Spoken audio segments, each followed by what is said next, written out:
Welcome to Hood Champion Boxing and Sports. In boxing, you find a way to win or you find a way to lose. A lot of conversation about Terence Crawford. Is it possible for Terence Crawford to become three-time undisputed? Well, yes it is, okay? But is it possible for him to become four-time undisputed? Some people are saying, hold your horses. You're taking it to the stupid. Let's be realistic. There's no way in the world Crawford goes on to become four-time because Crawford only wants to have a couple fights left, big money fights, and retire. Now, I think there's an argument from both sides, okay? But let's just take a look at this because I think some people, for some reason, some understand how Crawford can become three-time undisputed this year. Others don't. So I'm going to just keep this video short and sweet with all the long-winded crap that I always give you guys. So Crawford's going to fight he's trying to fight the winner of Tim Tszyu and Fundora. That fight's for two belts, WBO and WBC. Simple. Whoever wins that fight, I didn't hear anything about a rematch. Whoever wins, Crawford is going to be in line to fight him. So if Crawford fights the winner of that fight, and then he is victorious, Crawford picks up the WBC and WBO titles. Simple. So Crawford's first fight at 154, he's unified already. Now, if he decides to fight, let me show you this right here, right? Which I think he may, because it's Crawford's reality, right? Let me show you something here. Right here. Okay. Now this is Crawford's reality. Okay. He'll pick up the WBO and WBC. Now, whoever's fighting for the WBA strap, which is Madrimov, if he fights, whoever he's fighting, if that fight is made for the WBA and the vacant IBF belt, like I said in the last video, well, then the winner of that fight will become unified. So you'll have two boxers, each unified. So you bring them together, they'll be fighting for the undisputed distinction. I don't know about Crawford fighting Canelo. I don't know about Crawford fighting somebody at 160. You know what I'm saying? I don't know about that.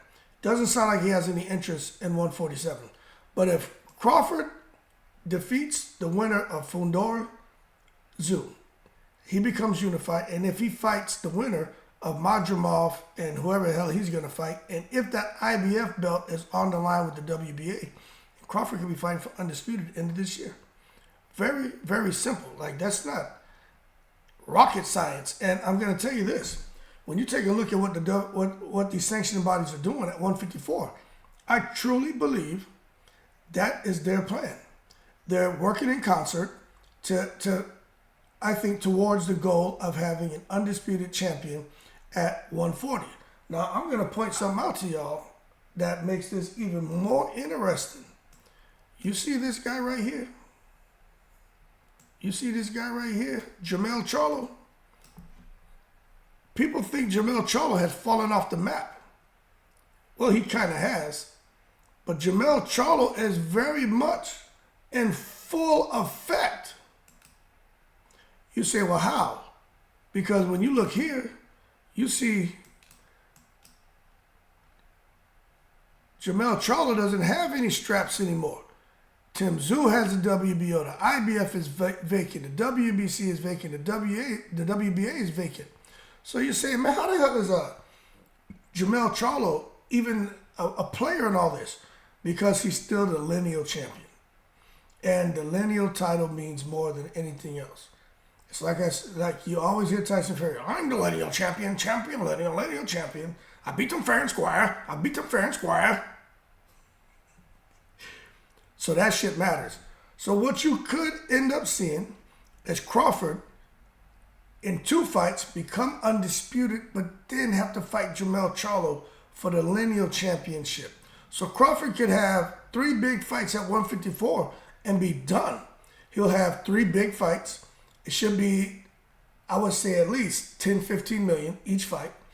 The first two against Tszyu, the winner of Tszyu Fundora, and if he gets to fight the winner of Madrimov and whoever, and if that's for the undisputed, then he goes to fight Jermell, and that could be a huge fight for Jermell Charlo and Crawford to fight. But this is in a perfect world if the stars line up. You know what I'm saying? But right now, it looks like things are going that direction. But you just never know. Another plot twist could be Earl Spence gets healthy, and then he injects himself in the 154 mix-up, and now Earl Spence, instead of Crawford, gets an opportunity to fight the winner of Madrimov and whoever he's fighting.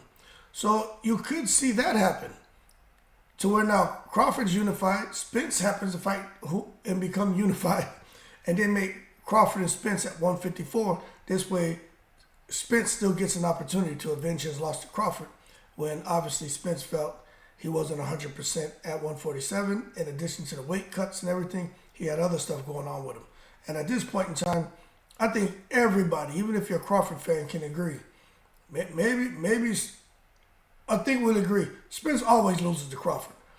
But maybe there was a little bit more going on with Spence as he entered that fight with Crawford.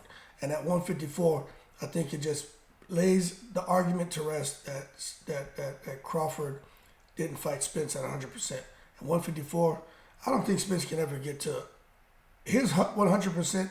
Is probably Crawford's 75%. Probably Crawford's 50%. Let's be real. Spence has been through so much. But nonetheless, I think there'll be less argument about Crawford deserving credit for that win. He'll deserve all the credit in the world.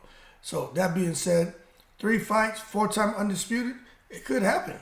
Or they may take 4 if Earl Spence gets up there and gets an opportunity.